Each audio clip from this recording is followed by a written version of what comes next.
আসসালামু আলাইকুম, শুভ সন্ধ্যা। শীত চলে যাচ্ছে, অথচ এবার একবারও বাপের বাড়িতে শীতের পিঠা খাওয়া হয় নাই। কারণ এইবার যে বিয়ে খাইছি, ঢাকাইয়ারা প্রতি মাসে অন্তত পক্ষে 2-3টা বিয়ে খাওয়া হয় আমাদের ঢাকায়া ফ্যামিলিতে। আর এইবার ডিসেম্বর মাস ভইরেই বাচ্চাদের পরীক্ষা শেষ হয়েছে 5 তারিখ থেকে, তারপর থেকে যে বিয়ে খাওয়া শুরু করছি, এই জানুয়ারির 23 তারিখ আইসা ঠেকছে সেই বিয়ে খাওয়া। আর বাইরে কোথাও বেড়াইতে যাব, এই বেড়াইতে যাওয়ার তো কোনো সুযোগই হয় নাই। আর আমরা পুরান ঢাকার মানুষ অনেক বিয়ে খাই, তো নতুন ঢাকার মানুষরা তো সব বিয়ের দাওয়াত পায় না, বিয়ে বাড়িতে খাইতে পারে না। তো এটার জন্য তারা কি করে, বিভিন্ন রেস্টুরেন্টে যায়, বেড়াইতে যায়। বিয়ে বাড়ির মতো একটা রেস্টুরেন্ট আছে, এইসব রেস্টুরেন্টে যায় খায়। আর আমাদের তো এইসব রেস্টুরেন্টে গিয়ে খাওয়ার কোনো প্রশ্নই ওঠে না। তারপরেও আমরা মাঝে মাঝে রেস্টুরেন্টে খেতে যাই, এদিক সেদিক বেড়াতে যাই।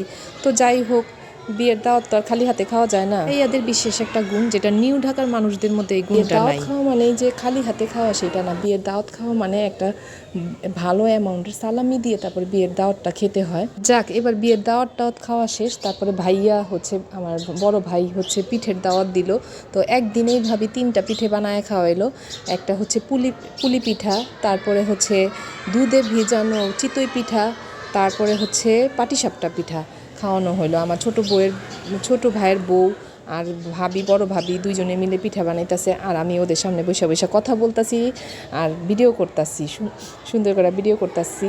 আর এই যে গরম গরম ধোয়া ওঠা পিঠা, খেতেও অনেক মজা লাগছে। পুলি পিঠাটা হচ্ছে আমার ছোটো ভাইয়ের অনেক পছন্দ। ওই হচ্ছে গিয়ে পাটিসাপটা পিঠাও খায় না। পাটিসাপটা পিঠা যে সবার এত ফেভারিট, কিন্তু ওই পাটিসাপটা পিঠা খাইতে পারে না।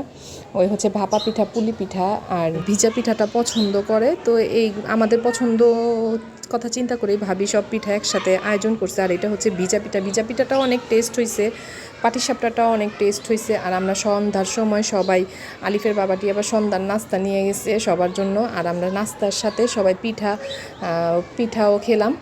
আর যা ছিল ভাবি আবার পরে বক্সে করে করে সবাইকে দিয়ে দিছে। আর এই যে পাটিসাপটা পিঠাটা বানায় ফেলছে, তারপরে আমি যা ভিডিওটা করলাম। আর নরম হয়েছে অনেক, খেতে অনেক মজা হয়েছে। আর রাতের খাবারটাও ভাবি বলছে আজকে রাতের খাবারও সবাই খেয়ে যেতে। তো এই শীতের মধ্যে বিয়ে বাড়ির হলুদের যে বিরিয়ানিটা হয়, সেই রকম করে বিরিয়ানি রান্না করছে ভাবি, ছিমি মটর আর ছোটো ছোটো আলু দিয়ে।